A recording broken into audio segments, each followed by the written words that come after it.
Do you have issues sometimes when you go to import GPX files into Garmin Explore where it just doesn't work? Well, it could be that you have way too many waypoints and just data points alone within that, and the app just won't do it. But there is a workaround. Stay tuned, and I'll show you how to do that.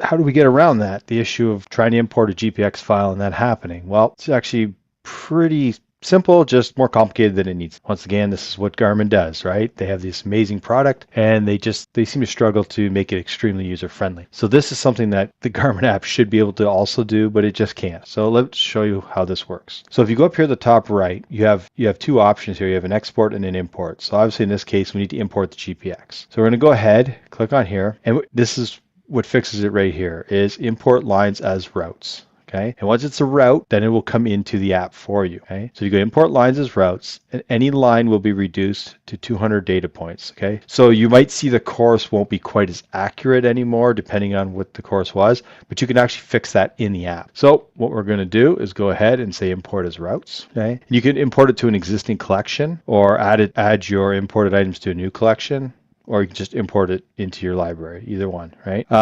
So what we're going to do is we're going to go ahead and bring it into a new collection. And once again, you can share this map using the Garmin map share if you want. So I'm just going to make one called YouTube. Okay, I'm going to go ahead and say next. Okay, and now you just drag your file into here. And this is another thing. Why is it can only be single? Why can't they do multiple? You know, just this is stuff that in today's software capabilities that exist today, there's no reason for this to be an issue. So there's your route. Waypoint has 35 waypoints, which is probably mostly like things like campsites in this case. But you know, it could have whatever for waypoints. The regular points are not waypoints; those are separate. I think they count with the 200 though. So what I'm guessing it's doing is it's saving the waypoints, knowing those are the most critical, and then the rest of the points, which would be 165 points, it'll allow up to, will be brought in. So we're going to go ahead and say import. So now it has brought that in. Once again, they don't make things simple in Garmin. As you can see, it doesn't even show up in here. Like it's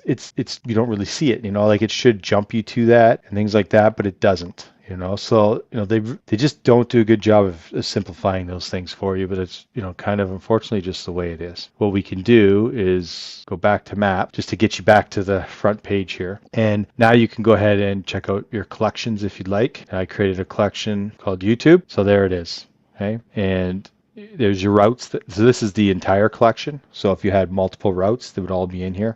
Here is the actual one that I created. So what will happen is this will sync now to the app, and you will be able to bring it in on the app. So now if we go into the Explore app on your phone, you should see this collection and this GPX file.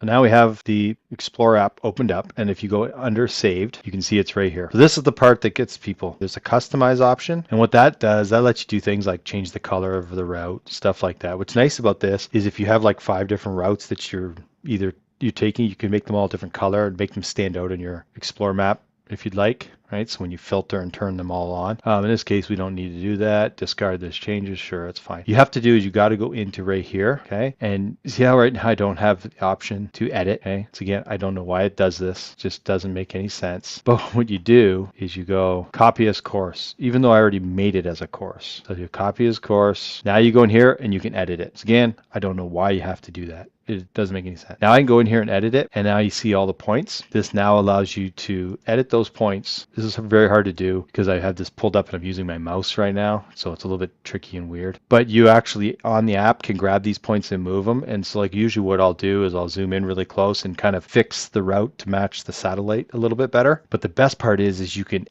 edit the names of these points. So let's just say this is the start of a portage. You could call this whatever you want, but you can say whatever.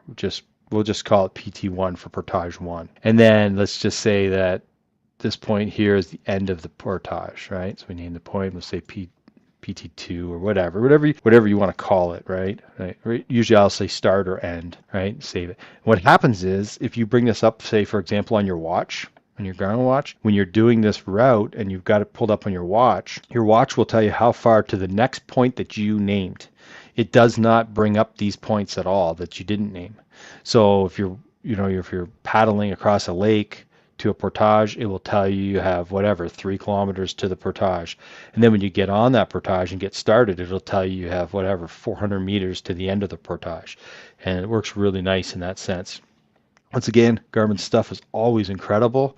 It's working with it and figuring out the goofy little intricacies and the things that they just don't do a good job of making it user friendly. You know, they definitely need a new crew in there for user friendliness and stuff of their products. That's how you get a GPX that is too large to bring into the Explore app. You have to go through the website, and then by the website will then dumb it down to the maximum 200 points, and then you can go from there. And then you should be all set. Once again, once those points are eliminated, you will lose some of the quality or the accuracy of the course, but you can zoom in on your Garmin, on your Explore app on your phone and move the course around really easily with your fingers. I just can't do it really here on my computer through here. It just doesn't, I don't have all the zoom capabilities and stuff. Hope this video helps you out and helped you get through some of the goofiness with the Garmin app. And but if it did help you, please do me a favor, like, subscribe, all that cool stuff. And we'll see you in the next video. Thank you. Bye.